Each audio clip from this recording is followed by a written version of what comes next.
Hola, un saludo para todos. Me llamo Napoleón Morazán y soy miembro de la Comisión Ad Hoc para la Reforma Educativa. Esta Comisión Ad Hoc de la Reforma Educativa fue creada por el Congreso Nacional mediante decreto número 97 del año 2012. El propósito de la creación de la Comisión Ad Hoc, que lo plantea la Ley Fundamental de Educación, es elaborar los reglamentos que establece la misma ley y que se derivan de ella. Pero además de la elaboración de los reglamentos, coordinar los procesos de socialización de los mismos y velar por la aprobación, la difusión y la implementación de toda la normativa. Cuando decimos toda la normativa nos estamos refiriendo a la Ley Fundamental de Educación, a los 22 reglamentos y a las leyes conexas. Los reglamentos derivados de la Ley Fundamental de Educación, como ya lo dije antes, son 22. Fueron aprobados en Consejo de Ministros y por el Presidente de la República el día 22 de agosto de este año. A partir de ese momento, 22 de agosto, los reglamentos son vigentes y, por supuesto, son de aplicación obligatoria. Sin embargo, hay que reconocer que para poder aplicar un mandato jurídico se tiene que conocer, se tiene que haber empoderado de él. Y por eso la Comisión Ad Hoc, de acuerdo con el mandato que tiene por ley, inicia en esta fecha el proceso de capacitación a nivel nacional y a nivel departamental de todas las autoridades y los funcionarios técnicos de la Secretaría de Educación y las direcciones departamentales, municipales y distritales de educación. Pero también la capacitación tiene que llegar a todos los docentes del país, a las personas interesadas en el proceso de reforma educativa. Esta Polimedia es parte de ese proceso de capacitación. El objetivo de la Polimedia es dar a conocer los contenidos de los reglamentos para la aplicación de la Ley Fundamental de Educación y el desarrollo de la reforma educativa. Y en esta oportunidad quiero hablarles del reglamento de la educación básica. Educación básica. Vale la pena aclarar aquí que antes hablábamos de educación primaria. Cuando hablábamos de educación primaria, nos estábamos refiriendo a 6 grados, del primero al 6º grado. El término de educación básica, de la educación primaria, ya no se utiliza en la ley. La ley ahora habla de la educación básica y establece que la educación básica es obligatoria para todas las personas en las edades que corresponden. La obligatoriedad está referida a todos los grados de la educación básica. Pero además, constitucionalmente, no porque lo dice la ley fundamental o este reglamento, sino porque lo dice la máxima ley del país, la Constitución de la República, los centros educativos oficiales, o sea, los que son costeados por el Estado y su gobierno, son de carácter gratuito cuando desarrollan la educación básica. ¿Cuáles son las edades de referencia para los niños que van a ingresar a la educación básica? Los niños deben de ingresar al primer grado a los 6 años y continuar dentro del proceso educativo hasta llegar a los 14 años.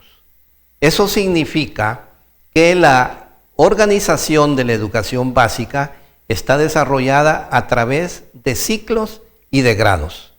La educación básica, ahora decimos, tiene 3 ciclos. El primer ciclo, que tiene 3 grados. El segundo ciclo, que tiene 3 grados. Y el tercer ciclo, que también tiene 3 grados. Entonces hablamos de 3 ciclos y 9 grados.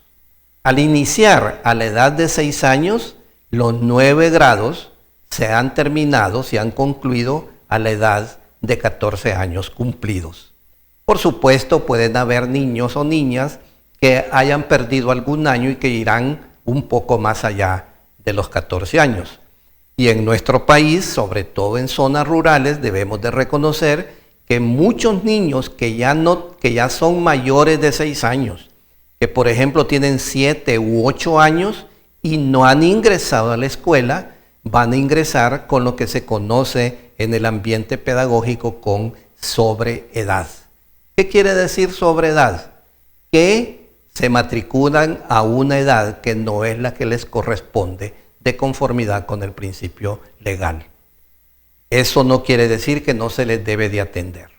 La ley fundamental, el reglamento general y este reglamento de la educación básica plantea los casos de excepción para que puedan ser matriculados niños que no tienen la edad legal comprendida entre los 6 y los 14 años. ¿Cuál es la responsabilidad de los padres? Los padres de familia tienen, por medio de esta ley, la responsabilidad de matricular a sus hijos en la escuela. Pero no solo tienen la responsabilidad de matricularlos, tienen la responsabilidad de velar para que sus hijos se mantengan en el centro educativo. Lo que queremos decir es que debemos de evitar, los padres de familia, a toda costa sacar a nuestros hijos de la escuela. Debemos de lograr que se mantengan dentro de ella. Con eso estamos evitando uno de los males que ha tenido nuestra educación, la deserción escolar, o sea, el retiro de los niños antes de terminar su grado escolar. Esa es la responsabilidad de los padres. Por supuesto, el reglamento de la educación prebásica reconoce que hay dificultades para muchos de los padres de familia en un país de pobreza como en el que vivimos. Hay muchas dificultades para poder matricular a los hijos. Por eso el reglamento plantea que el Estado, de una forma gradual, progresiva, de conformidad con sus propios recursos y con la definición de políticas educativas, debe de ir creando las condiciones apropiadas para que en todas las poblaciones de nuestro país hayan centros educativos de educación básica a fin de facilitar a los padres de familia la matrícula de sus hijos. Pero también se puede dar la situación de niños que ya no ingresaron a la escuela y que ya llegaron a una edad en donde no deberían de estar matriculados en los grados de la educación básica.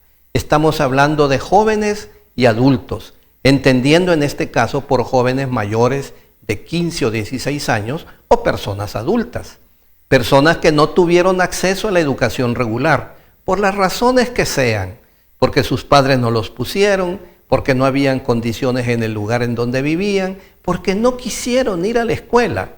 Por muchas razones, jóvenes y adultos no ingresaron a la educación regular. Pero también hay jóvenes que no pueden asistir a las clases regulares de la educación básica porque están trabajando y porque necesitan adaptar los horarios escolares al trabajo que desarrollan. A estas personas hay que darles la oportunidad de acceder a los sistemas educativos. Porque, como decíamos en anterior Polimedia, la educación es inclusiva, o sea, la educación debe de dar oportunidades a todos. Eso significa que la educación básica alternativa está dirigida a estos jóvenes y alumnos por formas de entrega que permiten al niño, al joven, al adolescente culminar sus estudios sin asistir de una manera regular al centro educativo. Y todo esto, tanto la educación básica regular como la educación básica alternativa, tiene que estar enmarcado en un sistema nacional de supervisión. El Sistema Nacional de Supervisión, que se ejerce a nivel departamental, permitirá determinar si se están cumpliendo las metas, los objetivos y alcanzando los resultados que plantea la educación básica.